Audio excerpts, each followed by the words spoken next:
यदि कोई सर्किट दिया हुआ है आपको तो हम किस तरह से ट्रांसफर फंक्शन निकालते हैं। तो हमने क्या देखा कि ट्रांसफर फंक्शन था Laplace of output variable divide by Laplace of input variable. दूसरा हमने देखा कि यदि ब्लॉक डायग्राम दिए हुए हैं तो ब्लॉक डायग्राम रिडक्शन टेक्निक से हम क्या करते हैं, सारे ब्लॉक्स को रिप्लेस कर देते हैं एक सिंगल ब्लॉक से, और जो सिंगल ब्लॉक होता है वो कहलाता है ट्रांसफर फंक्शन। इसके बाद में हमने देखा था signal flow graph. Signal flow graph में हमने मेसन्स फॉर्मूला देखा और इसकी हेल्प से भी हमने ट्रांसफर फंक्शन की वैल्यू को कैलकुलेट किया।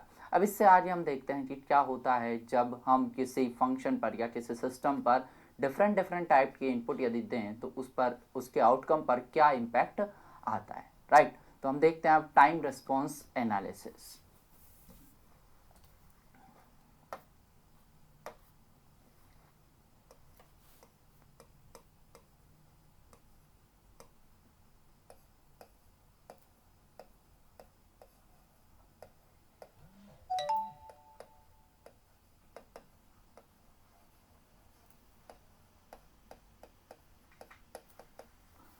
Time response analysis.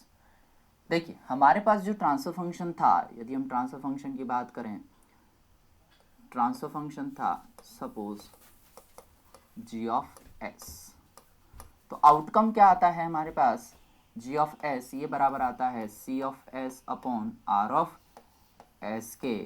यदि हम यहाँ से आउटकम की बात करें सी ऑफ एस, तो ये आ जाता है G of S into R of S.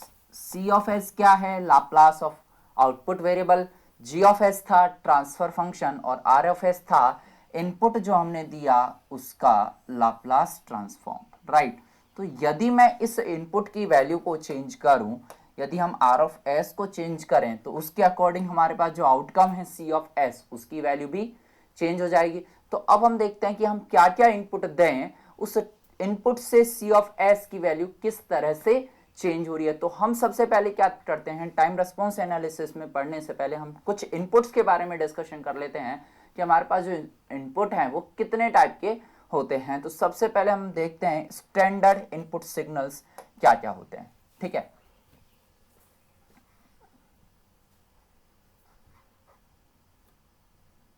Standard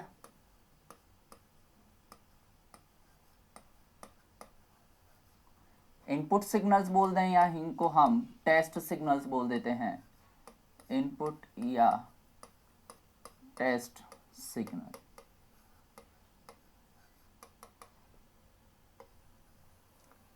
देखिए हमारे पास डिफरेंट टाइप्स के टेस्ट सिग्नल्स होते हैं, जैसे हमारे पास स्टेप होता है, रैंप फंक्शन होता है, पैराबोलिक फंक्शन होता है और इम्पल्स फंक्शन होता है। सबसे पहले हम बात कर लेते हैं स्टेप इनपुट की। फर्स्ट यदि हम देखें स्टेप इनपुट,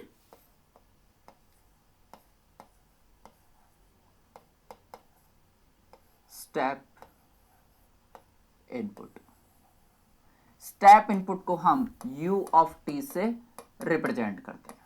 राइट, तो u ऑफ t को हमने डिफाइन किया है, इनपुट सिग्नल जो हो गया r ऑफ t, ठीक है, एक इनपुट सिग्नल हो गया r ऑफ t, इसको हमने डिफाइन किया है a into u of t।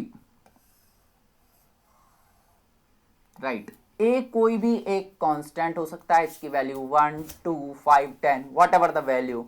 Right, तो ये हो गया r ऑफ t जो कि हमें इनपुट दे रहे हैं, इसकी वैल्यू हो गई a into you of T. You of T हो गया step input. Right, u of t को हमने डिफाइन किया है, u ऑफ t बराबर होता है 1 यदि टाइम की value t is greater than और इक्वल टू 0 है तो इसकी वैल्यू हो जाती है 1, और यदि टाइम की वैल्यू 0 से कम है तो ये हो जाता है 0। हमने स्टेप इनपुट को डिफाइन किया है कि u of t is equal to 1 when time is greater than or is equal to 0 और u of t is equal to 0 when time is less than 0। अब इस इनपुट को हम यूनिट स्टेप इनपुट कब कहेंगे, तो यूनिट स्टेप इनपुट में क्या हो जाएगा,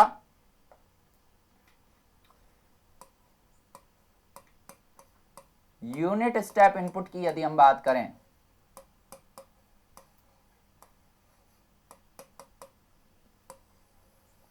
तो यदि if a is equal to 1, यदि इस कांस्टेंट a की वैल्यू यदि 1 के बराबर हो जाती है, उस समय ये जो इनपुट होगा ये कहलाता है unit step input. At this time r of t will become equal to u of t, right. इस समय जो हम u ऑफ t डिफाइन हो जाएगा, इसकी वैल्यू हो जाएगी, इसकी वैल्यू हो जाएगी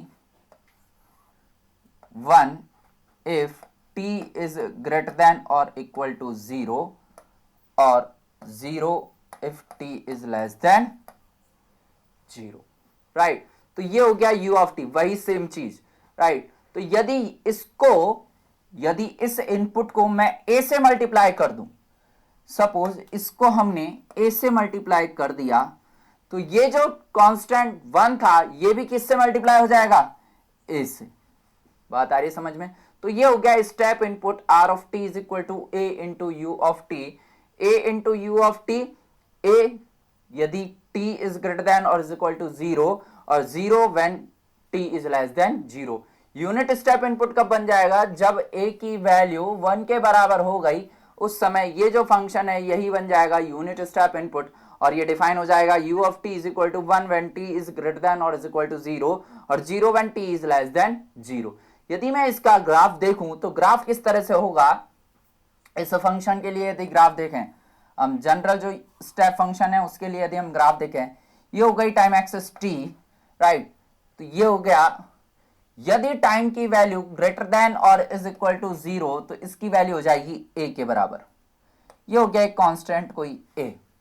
यदि टाइम की वैल्यू लेस देन 0 है, लेस देन 0 के लिए यहां पूरी जो भी वैल्यूज हैं इन सब के लिए इसकी वैल्यू हो जाएगी 0। तो ये कांस्टेंट हो गया a, टाइम की वैल्यू मैं कितनी भी क्यों ना बढ़ा दूं, इसकी वैल्यू कितनी रहने वाली है, a के बराबर। तो ये हो गया स्टेप इनपुट।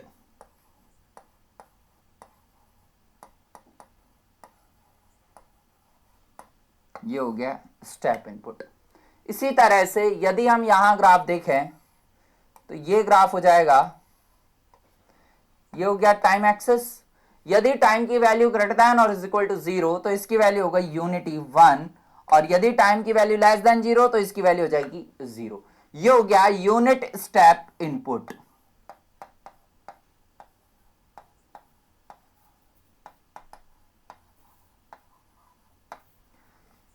ठीक है, तो पहला हमने देखा स्टेप इनपुट के बारे में कि r of t is equal to a into you of t. u of t को हमने डिफाइन किया t ग्रेटर देन और इज इक्वल टू 0, तो इसकी वैल्यू 1 और t लेस देन 0 इसकी वैल्यू हो गई 0। यदि मैं इसको a से मल्टीप्लाई कर देता हूं तो ये जो भी टर्म है ये भी a से मल्टीप्लाई हो जाएगी। 0 को यदि मैं a से मल्टीप्लाई करूंगा तब भी वैल्यू कितनी आने वाली है, 0। तो ये वैल्यू रहेगी 0 और इसकी वैल्यू हो जाएगी a इस समय पर। यूनिट स्टेप इनपुट a की वैल्यू 1, ये हो गया यूनिट स्टेप इनपुट। यदि हम ग्राफ की बात करें तो t ग्रेटर देन 0 के लिए इसकी वैल्यू 1 a के बराबर है और t लेस देन 0 के लिए इसकी वैल्यू हो गई 0। ये सारा जो भी पार्ट है ये हो गया 0। सिमिलरली यदि हम यूनिट स्टेप इनपुट की बात करें तो t की वैल्यू ग्रेटर देन और इज इक्वल टू 0 है, इसकी वैल्यू हो गई यूनिटी, और t लेस देन 0 के लिए इसकी सारी वैल्यूज हो जाएंगी 0। ये हो जाएगा यूनिट स्टेप इनपुट। अब हमें जो ट्रांसफर फंक्शन होता है उस ट्रांसफर फंक्शन में चाहिए होता है r ऑफ s, मतलब जो आपने इनपुट दिया है r ऑफ t, इसका हमें क्या लेना पड़ेगा, लाप्लास ट्रांसफॉर्म। यदि हम इसका लाप्लास ले लें तो हमारे पास क्या आ जाएगा, r ऑफ s। बात आ रही है समझ में? तो यदि हमारे पास स्टेप फंक्शन है, उस स्टेप फंक्शन का यदि हम लाप्लास लें तो क्या वैल्यू आती है वो हम चेक करते हैं। r ऑफ t था आपके पास a into you of T, तो Laplace of a into you of T, इसका लाप्लास आ जाता है हमारे पास a अपॉन s के बराबर। बात आई समझ में? यदि इसी तरह से, ये तो हो गया जनरल स्टेप इनपुट, ये हो गया स्टेप इनपुट, और यदि इसी समय हम a की वैल्यू को 1 ले लेते हैं, if a is equal to 1 then ये हो जाएगा Laplace of u of t that is 1 upon s। इसकी ये हो जाता है यूनिट स्टेप इनपुट। बात आ रही है समझ में? ये हो गया स्टेप फंक्शन। स्टेप फंक्शन किस तरह से डिफाइन किया, ए इंटू यू ऑफ टी, और इसका लाप्लास हो जाता है ए अपॉन एस, या यूनिट स्टेप के लिए इसका लाप्लास हो जाता है 1 अपॉन एस के बराबर। ये होता है फर्स्ट यूनिट स्टेप फंक्शन जो कि हम इनपुट पर अप्लाई करते हैं। इसके बाद में दूसरा फंक्शन हम देखते हैं रैंप इनपुट। दूसरा है रैंप इनपुट।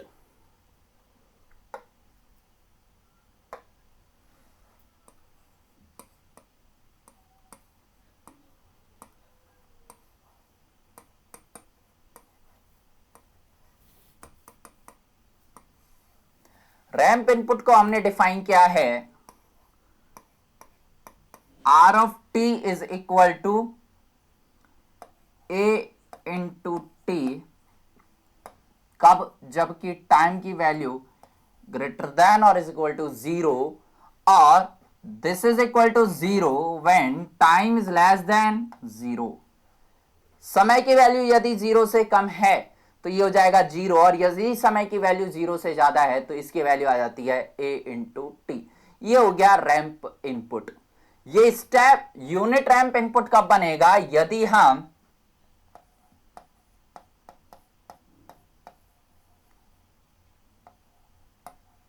यूनिट रैंप कब बन जाएगा? जब a की वैल्यू किसके बराबर हो जाए?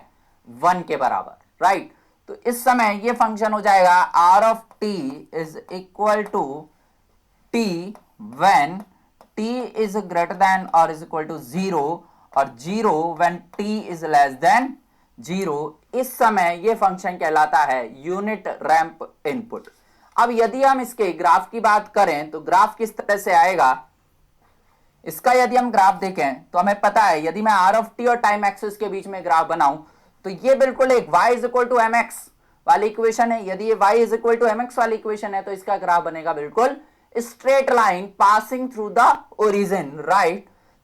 मतलब ये आया इस तरह से, ये हो गया टाइम एक्सिस t, ये हो गया आर ऑफ टी, राइट। इसका यदि हम ग्राफ देखें तो ये हो जाएगा straight line passing through the origin, ठीक है। तो टाइम की वैल्यू जैसे जैसे हमने greater than is equal to 0 की तो ये हो गया are of T is equal to A into T. A जो है ये क्या हो जाएगा इसके लिए? स्लोप। यही होता है y is equal to m x, right. तो m क्या होता है? स्लोप। इसी तरह से इसका जो स्लोप होगा वो कितना हो जाएगा? a के बराबर। स्लोप हो गया a के बराबर। t यदि लेस देन 0 है, t लेस देन 0 के लिए इसकी वैल्यूज कितनी हो गई? 0। ये हो गया रैंप इनपुट। ये यूनिट रैंप इनपुट कब बनेगा? जब a की वैल्यू कितनी हो जाए? 1 के बराबर। मतलब यदि स्लोप 1 के बराबर है, यूनिटी के बराबर है, उस समय ये हो जाएगा यूनिट रैंप इनपुट। ये हो गया slope a is equal to 1 slope, right. इस समय ये हो गया यूनिट रैंप इनपुट। और t से t लेस देन 0 के लिए, t लेस देन 0 के लिए इसकी वैल्यू कितनी हो गई? 0। ये हुआ यूनिट रैंप और ये हो गया रैंप फंक्शन। अब हम बात करते हैं कि यदि इनका लाप्लास लेवल यदि हम इसका लाप्लास लें तो अब यहां से हमें क्या मिल जाएगा? R of s. R of s की वैल्यू क्या आएगी? Laplace of a into t, right. इसका लाप्लास आ जाएगा ए अपॉन टी का हो गया 1 by s square, a upon s square. यदि इसी समय if a is equal to 1, मतलब ये जो रैंप फंक्शन है वो कौन सा हो गया? Unit ramp function. If a is equal to 1 then Laplace of t will become equals to 1 upon s square. क्योंकि हमें यही चीजें चाहिए, आर ऑफ एस ही चाहिए हमें, ठीक है। तो Laplace of A of T हमने निकाला a upon s square, Laplace of t आ गया 1 अपॉन एस स्क्वायर। तो ये हो गया रैंप फंक्शन। इसके बाद में तीसरा आता है पैराबोलिक फंक्शन। तीसरा होता है parabolic input.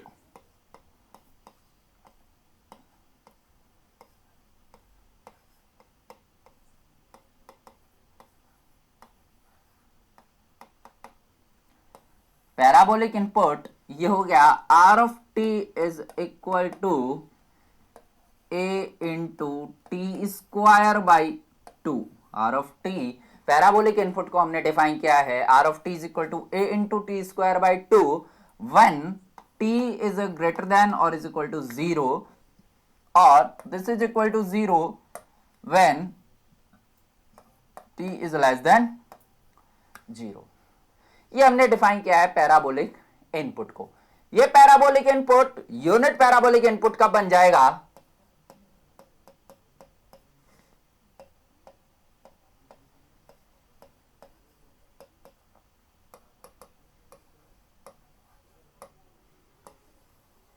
Unit parabolic input कब बन जाएगा? यदि a के स्थान पर हम क्या कर दें? 1। If a is equal to 1, यदि a की वैल्यू 1 के बराबर हो जाती है उस समय ये हो जाएगा यूनिट पैराबोलिक इनपुट, और ये डिफाइन हो जाएगा T square by to when t is greater than और इज इक्वल टू जीरो, और this is zero when t is less than zero. ठीक है, ये हो गया पैराबोलिक इनपुट और यूनिट पैराबोलिक इनपुट। यदि हम इसके ग्राफ की बात करें तो इसका ग्राफ किस देखिए, पैराबोलिक फंक्शन है तो ग्राफ भी पैराबोला की तरह ही आएगा। t less than zero, t less than zero के लिए तो इसकी वैल्यू कितनी रहने वाली है? जीरो। इस पूरे पार्ट के लिए तो हो गई जीरो। जैसे जैसे मैं टाइम की वैल्यू को इंक्रीज करता हूं from greater than zero, zero से ज्यादा वैल्यूज के लिए ये ग्राफ हो जाएगा a into T square by to. ये एक पैराबोलिक इक्वेशन है, पैराबोलिक इक्वेशन है, तो ये आ जाएगा इस तरह से। ठीक, ये हो गया पैराबोलिक इनपुट, ये टाइम एक्सिस, और ये हो गया आर ऑफ टी। इसी तरह से यदि हम बात करें यूनिट पैराबोलिक इनपुट की तो वही ए के स्थान पर हम क्या कर दें? 1 कर दें, ये भी आ जाएगा यूनिट पैराबोलिक इनपुट।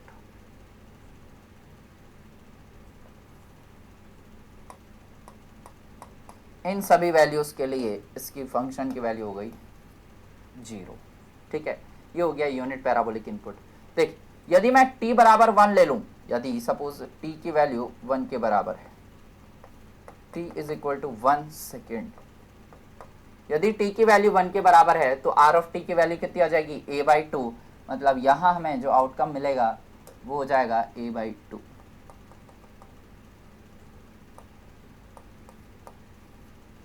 ठीक है, इसी तरह से यदि हम यहाँ t की वैल्यू 1 कंसीडर करें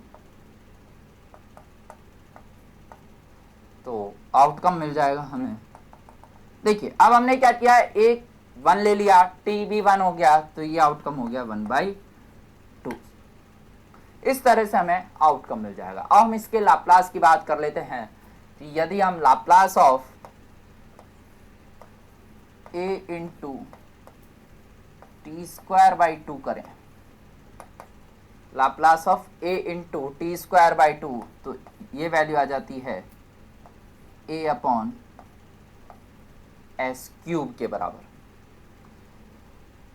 और if a is equal to 1,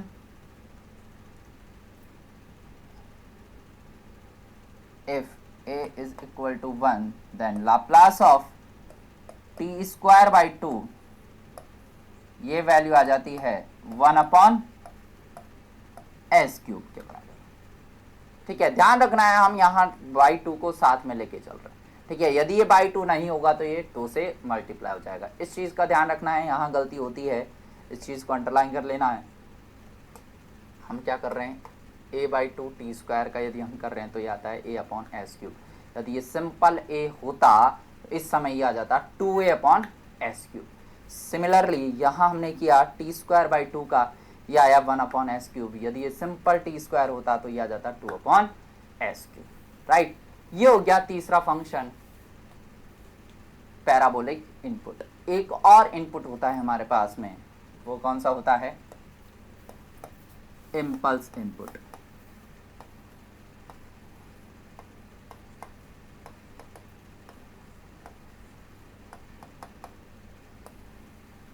impulse input के बारे में थोड़ा सा हमें स्ट्रिक्टली ध्यान देना है कि इम्पल्स इनपुट जो है इसको हम डेल टी से रिप्रेजेंट करते हैं। इम्पल्स फंक्शन को हम डेल टी से रिप्रेजेंट करते हैं। डेल टी जो